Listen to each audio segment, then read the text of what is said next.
खौफ होगा ना अंधेरा होगा, खौफ होगा ना अंधेरा होगा, रात जाएगी सवेरा होगा। आप देख रहे हैं खास बात इंडिया, मैं हूं संजय सिन्हा। आज के इस न्यूज़ बुलेटिन में आप तमाम दर्शकों का बहुत बहुत स्वागत है। हम खबरों की तरफ चलते हैं आपको और खबरों से सीधे सीधे आपको जोड़ते हैं। हमारे पास पहली खबर आ रही है गुजरात के गांधीग्राम से। गुजरात के गांधीग्राम में आज प्रधानमंत्री नरेंद्र मोदी ने एक दीक्षांत समारोह में हिस्सा लिया। यहाँ राष्ट्रीय यूनिवर्सिटी के एक दीक्षांत समारोह में उन्होंने हिस्सा लिया और एक रोड शो के दौरान यहाँ के लोगों से उन्होंने मुलाकात की। कुछ इस अंदाज में हम आपको दिखा रहे हैं कि किस अंदाज में प्रधानमंत्री नरेंद्र मोदी गुजरात पहुंचे। गुजरात के गांधीनगर के वाहेगाम में उन्होंने यहां के लोगों से रोड शो के जरिए मुलाकात की। बेहद अद्भुत रिश्ता है यहाँ पर एक आम आदमी का प्रधानमंत्री नरेंद्र मोदी से। देश का प्रधान सेवक अपने लोगों के बीच, सभी के चेहरों पर एक बेहद संतोषजनक मुस्कान।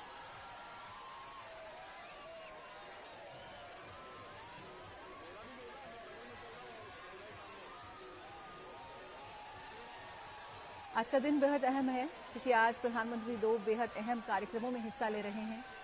अगर हम युवाओं की बात करें, प्रधानमंत्री हमेशा से ये कह रहे हैं कि अगर हमारे युवाओं की शक्ति को, उनके प्रतिभा को अगर एक सही दिशा प्रोत्साहन देंगे, अगर हम अपने युवाओं को एम्पावर करेंगे तो हम अपने देश को एम्पावर करेंगे।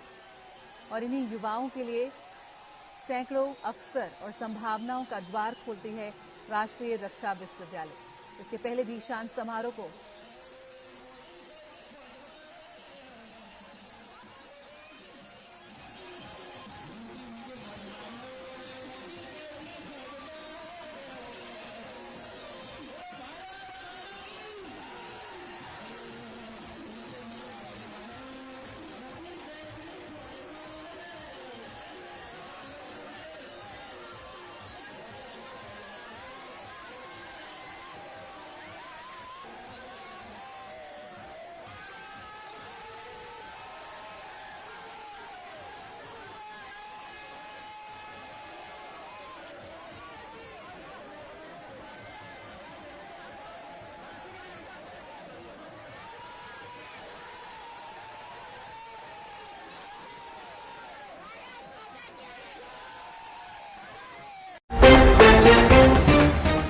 फागुन का महीना चल रहा है और होली का त्योहार आने वाला है, लिहाजा लोगों पर होली का रंग चढ़ता दिख रहा है। आसनसोल के 29 नंबर वार्ड से आ रही है कुछ खास तस्वीरें हमारे पास।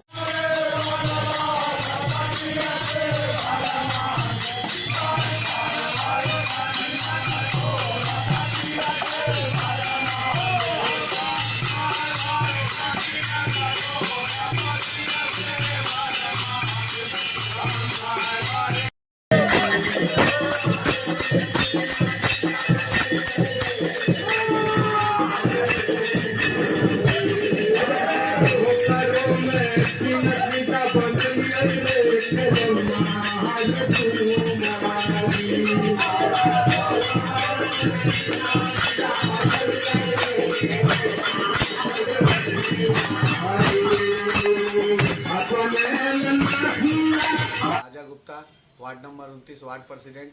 सबसे पहले मैं समस्त आसनसोल और घाटका वासियों को होली का त्यौहार का उपलक्ष्य में हार्दिक शुभकामनाएं देता हूं। और आज हमारे इस वार्ड में एक फागुन का गीत गवाया गया जो कि लोकगीत है। लोगों के बीच में भाईचारगी और एक दूसरे के साथ प्यार बांटने और प्यार सिखाने का जिसका हम लोग का मकसद है, उसी के उपलक्ष्य में आज फागुन का एक गीत हमारे वार्ड में सभी लोगों के बीच, हमारे वार्ड के लोगों के बीच में वो गवाया गया। और हम सबको यही बोलना चाहेंगे कि आप लोग एक साथ रहिए और मिलजुल के रंगों का त्यौहार का रंगों का मजा लीजिए और भाईचारगी को बढ़ाइए। जय हिंद, वंदे मातरम। वेस्ट बंगाल उर्दू एकेडमी आसनसोल कार्यालय में आज से लाइब्रेरी का शुभारंभ कर दिया गया। इस मौके पर सांसद नदीमुल हक खास मेहमान के तौर पर मौजूद थे और स्थानीय लोग भी इस मौके पर मौजूद थे। आइए दिखाते हैं हम आपको कुछ खास तस्वीरें समारोह से जुड़ी। बोलिए खाली फोटो दीजिए। कहाँ आपका है? मेरा उधर नहीं, कहाँ? ये बगल में रहता है। एक मिनट।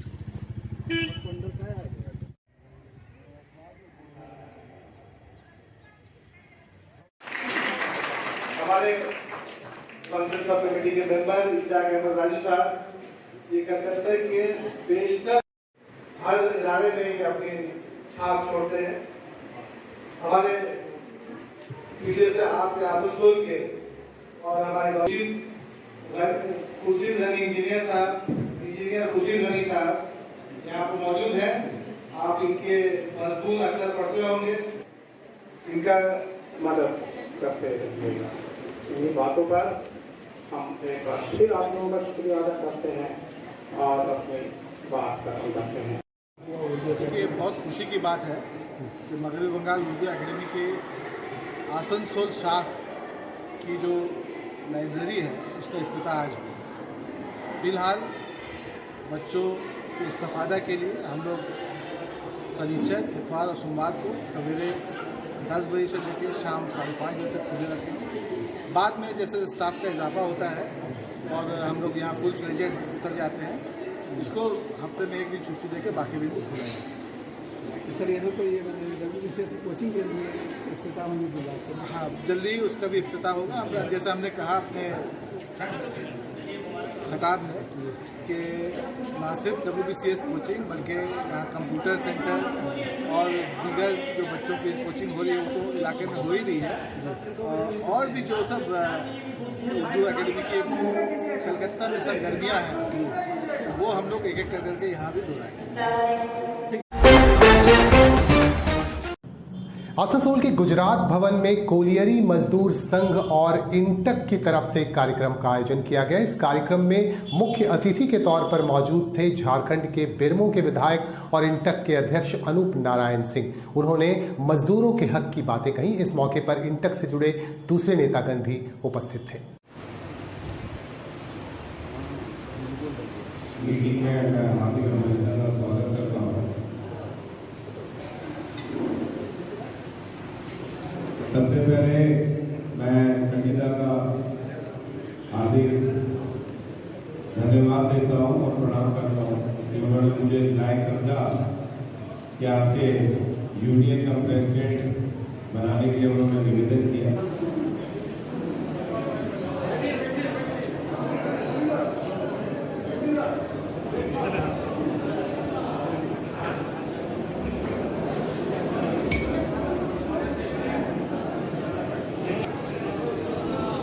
पीछे देखा जाता है वोट के दौरान और कहीं पे भी सही आंकड़े में नहीं आ पा रहा। देखिए एक बात अब मैं आपको बताता हूं कि जब आप इंटक का संविधान देखते हैं तो इंटक का संविधान कहता है कि कोई भी सेंट्रल पार्टी का पदाधिकारी या कोई भी सेंट्रल पार्टी का अधिकारी या मेंबर इंटक का मेंबर नहीं बन सकता। बात समझिए, कोई भी सेंट्रल पार्टी क्या है आज के डेट में? पॉलिटिकल पार्टी कौन कौन है? बीजेपी है पॉलिटिकल पार्टी। आज के डेट में सेंट्रल पॉलिटिकल पार्टी सीपीआई है ना। तो अब आप बंगाल की बात करेंगे, टीएमसी सेंट्रल पार्टी नहीं है। तो इंटक के नियमावली के अनुसार अगर कोई टीएमसी में कार्यरत है या कार्यकर्ता अपने आप को समझता है तो हम इंटक में उसको शामिल करने से मना नहीं कर सकते, क्योंकि वो पॉलिटिकल सेंट्रल पार्टी का नहीं है। ये नियमावली है इंटक की। इंटक में रहते हुए मैं किसी भी पॉलिटिकल सेंट्रल पार्टी का मेंबर नहीं रह सकता हूं, लेकिन अगर मैं क्षेत्रीय दल में हूं तो मुझे इंटक में रहने से कोई नहीं रोक सकता। ये बात समझना होगा। तो इंटक के तमाम लोग, अगर कोई ऐसा लोग है जो बीजेपी को समर्थन देता है तो आप बता दें, मैं उस पर कार्रवाई करवा के दिखा दूंगा। लेकिन अगर आप बोलिएगा टीएमसी में है तो टीएमसी में भी हम लोग नियम के अनुसार चलेंगे। जब चुनाव होगा तो चुनाव में हम लोग कांग्रेस के कार्यकर्ताओं को एकजुट करने का काम करेंगे इंटक के बैनर के तले।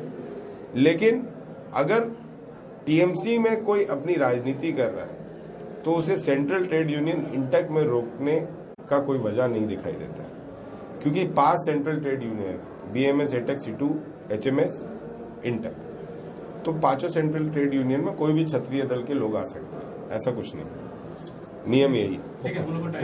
Thank you. आसनसोल की सालानपुर पुलिस को एक सफलता मिली। पुलिस की तरफ से 2 जुआरियों को पकड़ा गया और उनके पास से तकरीबन 10,000 रुपए और काफी संख्या में कार्ड्स बरामद किए गए। उनसे पूछताछ की जा रही है कि और भी कौन लोग उनके टच में है और किस तरह से उनका सिंडिकेट यहां काम कर रहा है।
हरिपुर अंचल तृणमूल कांग्रेस कमेटी की तरफ से आज पांडवेश्वर खुट्टा डी ओसीपी मोड़ के निकट एक सम्मान कार्यक्रम का आयोजन किया गया और इस सम्मान कार्यक्रम में खास मेहमान के तौर पर मौजूद थे आसनसोल के नए मेयर विधान उपाध्याय, जामुड़िया के विधायक हरेराम सिंह और पांडवेश्वर के विधायक नरेंद्र नाथ चक्रवर्ती। इसके अलावा और भी कई गणमान्य लोग मौजूद थे और इनकी मौजूदगी में यहां कार्यक्रम का आयोजन किया गया। सम्मान सत्र का आयोजन हुआ। इस मौके पर इनका सम्मान किया गया।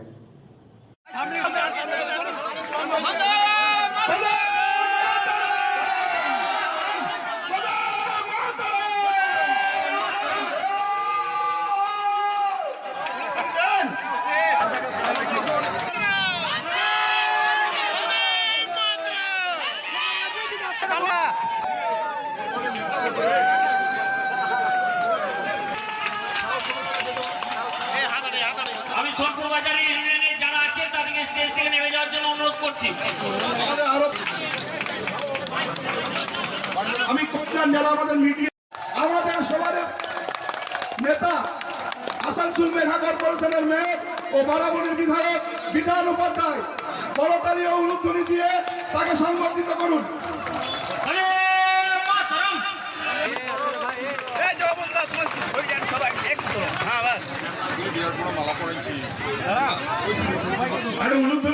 দিদিরা উলুধ্বনি দেন। আপনাদের ঘরের ছেলে, আপনাদের নেতা, লড়াকু নেতা বিধান দাকে সংবর্ধিত হচ্ছেন।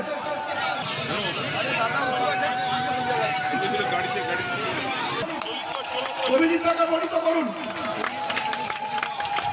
ডেপুটি মেয়র আসানসোল মেঘা কর্পোরেশন ও আসানসোলে পশ্চিম দেখে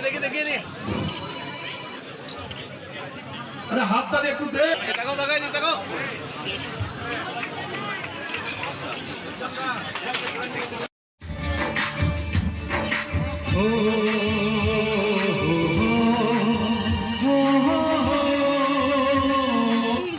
যে সকল উন্নয়নমূলক কাজ আছে সেগুলো কাজগুলো দেখে আমরা যত মহিলা যত যুব সবাই আমরা বিজেপি ছেড়ে টিএমসিতে আমরা জয়েন করেছি।